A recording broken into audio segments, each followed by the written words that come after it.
हे सो hi everyone. तो आज हम बात करेंगे स्टार्टर्स 131 डिवीजन 2 का problem see that is encrypt value. या so before going to its solution I would like to just explain it briefly कि ये क्वेश्चन बोल क्या रहा है। तो मैं जस्ट ब्रीफली समझा देता हूँ using a first test case. ये प्रॉब्लम बोल रखा है कि मैं आपको एक एरे दूंगा। ए आप उसको किसी भी तरह अरेंज कर सकते हैं initially freely you can rearrange the given element of an array. Finally arrange करने के बाद आपको एक वेरिएबल आपके पास एक वेरिएबल होगा एस विद इनिशियल वैल्यू 0। अब आप क्या कर सकते हैं, आप किसी भी एलिमेंट को इस एस में या तो जोड़ सकते हैं या तो फिर मल्टीप्लाई कर सकते हैं। और फाइनली आपको इस एस को मैक्सिमाइज करना है और जो फाइनल मैक्सिमम वैल्यू मिलेगा उसको प्रिंट मॉड्यूलो 10 + 9 + 7 भी करना है।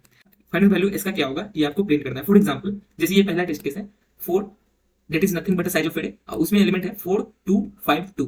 तो ये एरे को अरेंज कर दिया कुछ इस प्रकार 2 2 5 4। अब फाइनली वो क्या कर रहा है, एस में पहले ऐड कर रहा है 2 को, तो एस का वैल्यू 2 बन गया। फिर एस में अगेन ऐड किया 2 को, तो एस का वैल्यू 4 बन गया। अब एस में मल्टीप्लाई कर रहा है 5 से, तो एस का वैल्यू 20 बन गया। अब एस में फिर से मल्टीप्लाई कर रहा है 4 को, तो एस का वैल्यू 80 बन गया। And this will be our like maximum answer 80 and 80 more 10 + 9 + 7 is still 80। So this was the final answer 80। So moving to its solution, तो मैं पहले डिस्कस करूंगा कि इस टाइप का प्रॉब्लम को कैसे सोचे। And this is ad hoc problem, तो ऑब्वियसली बात है थोड़ा ऑब्जर्वेशन लगेगा इसमें। तो चलिए सॉल्यूशन की तरफ बढ़ते हैं and I will use this editor only to explain you because it's like easy problem. So rather than writing on notebook it's better to write on editor.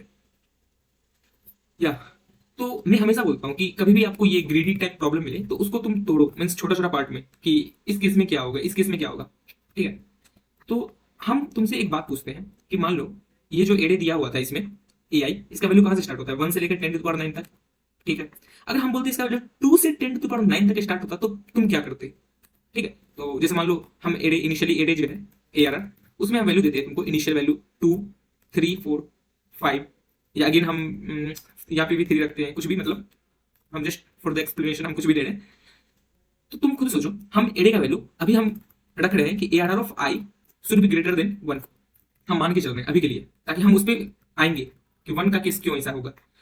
अब तुम्हारे पास मान लो ये एरे है, ठीक है, और तुम्हारा जो सम वेरिएबल है इनिशियली 0 होगा, वो तो तुमको पता ही है। अच्छा, सम इनिशियल वेरिएबल तो 0 होगा ही।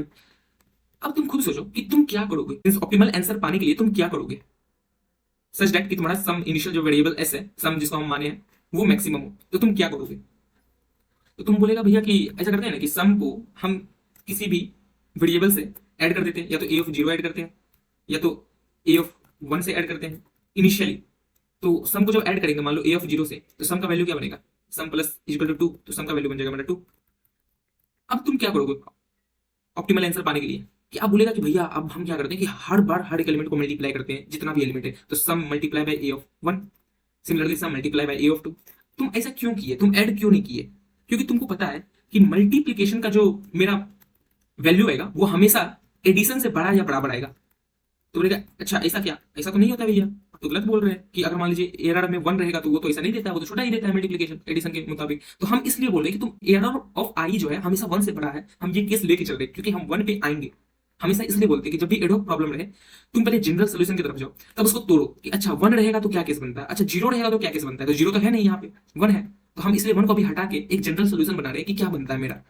तो देखिए कि अच्छा मतलब हमको दिखा कि अगर मेरा एडी का वैल्यू 1 से बड़ा होगा, मतलब जो 2 या 2 से अधिक होगा, तो हम हमेशा क्या करेंगे कि पहली बार तो हम मल्टी ऐड करेंगे, मींस सम अगर 0 है तो पहली बार हम ऐड करेंगे, लेकिन उसके बाद हम हर बार मल्टीप्लिकेशन करेंगे।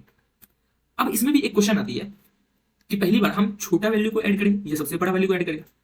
तो हम बोल रहे हैं कि तुम किसी को भी करो ऐड, छोटा को करो या बड़ा को करो, क्योंकि वो मैटर थोड़ी ना करेगा, क्योंकि तुम जब छोटा को करोगे फिर बाकी बात तो सारा एलिमेंट को मल्टीप्लाई ही कर रहे हो, तो एनी हाउ ये छोटा भी तो पहला बार आया होगा सम में, तो वो जाके किसी से मल्टीप्लाई हो रहा है 3 से, फिर 3 से, फिर 5 4 से, फिर 5 से। अगर तुम वही बड़ा ले लेता, मींस अगर इसी का आंसर हम बोलेंगे क्या होगा तुम्हारा सम का फाइनल आंसर, तुम बोलेगा कुछ नहीं होगा 2 इंटू 3 इंटू 3 इंटू 4 इंटू 5 होगा। तो तुम बोलेगा अगर हम 5 ले लेते तो 5 लेगा तो क्या होगा भाई, 5 पहले आ जाएगा, 5 इंटू फिर 2 इंटू 3 इंटू 3 इंटू 4, तो आंसर थोड़ी ना बदल रहा है। तो बोलेगा हम समझ गए भैया, मतलब कि अगर ए आर ऑफ आई का वैल्यू अगर 1 से बड़ा रहेगा तो हम अगर सम 0 है तो पहली बार ऐड करेंगे और हर बार मल्टीप्लाई करेंगे। अब ऐसा क्यों करेंगे तो हम बता चुके हैं, क्योंकि मल्टीप्लिकेशन का वेटेज हमेशा ग्रेटर देन या इक्वल टू होता है एडिशन का वेटेज से। तो भैया हम ये चीज तो समझ गए। चलिए अब सेकंड केस पे आते हैं कि अगर मान लो एरर ऑफ आई जो है ग्रेटर देन और इक्वल टू 1 रहा तब क्या करेंगे, यहाँ पे क्वेश्चन बनता है। और हम हमेशा बोलते हैं कि ये तुम जनरल सोल्यूशन की तरफ आए हो, बट तुम अभी एग्जैक्ट सोल्यूशन की तरफ नहीं आए हो। एग्जैक्ट सोल्यूशन तुम्हारा यहाँ है कि एरर ऑफ आई जो है अगर 1 से बड़ा या बराबर होगा तो क्या होगा। तो चलो सोचते हैं क्या होगा। तो एक टेस्ट केस लेते हैं, तभी तो समझ में आएगा। अच्छा मस्त, तो हम लिए 1, फिर लिए 1, एक और ले लिए 1, फिर लेते 2 3 4 5। ठीक है, उतना बड़ा नहीं लेते, 2 3 तक ही लेते ताकि ज्यादा अच्छे से समझ में आ पाए। अब तुम खुद सोचो, इस सब में हम इनिशियली हम 2 को ले लेते हैं। चलिए भैया ले लिए, तो मेरा एडे क्या बना 1 1 3। अब तुम खुद सोचो कि एरर में 1 है, तो सम को तुम अगर मल्टीप्लाई करेगा 1 से तो क्या बनेगा भैया, सम ही रह जाएगा, क्योंकि 2 इंटू 1 2 ही होता है। तो क्या ये तुम्हारे लिए बेनिफिशियल है?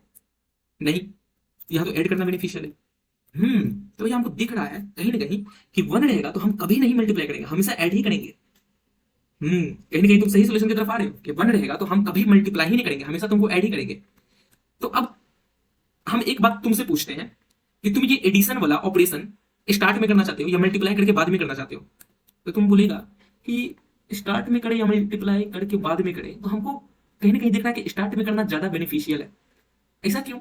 ऐसा इसलिए क्योंकि तुम अगर मान लो अगर तुम्हारा एडे में 1 1 है, 1 फिर 1, अब इसके बाद 3 है, तो तुम क्या करोगे कि एक बार तुम एरर ऑफ मीन सम में, सॉरी, तुम अगर सम में 3 ले लेते हो, अब उसके बाद तुम फिर से 1 को ऐड करते हो, क्योंकि मल्टीप्लिकेशन तो 1 के साथ बेनिफिशियल है नहीं, तो ऐड करते हो, तो तुम्हारा 1 ऐड करेंगे तो सम तुम्हारा बन जाएगा 4 4, फिर से एक और 1 बचा है यहाँ पे, तो फिर तुम्हारा सम बनेगा 5। तो क्या ये ऑप्टिमल आंसर है? नहीं, ऑप्टिमल आंसर क्या है कि हम इनिशियली जितना भी 1 है उसको ले ले, मींस ऐड कर ले। तो इसको क्यों ना हम इस एरे को सॉर्ट कर दे और सम में जितना भी 1 है प्लस को ऐड कर दे, तो सम प्लस इक्वल टू 1, क्योंकि पहला इंडेक्स पे 1 है, उसको ऐड करेंगे तो 1 बनेगा।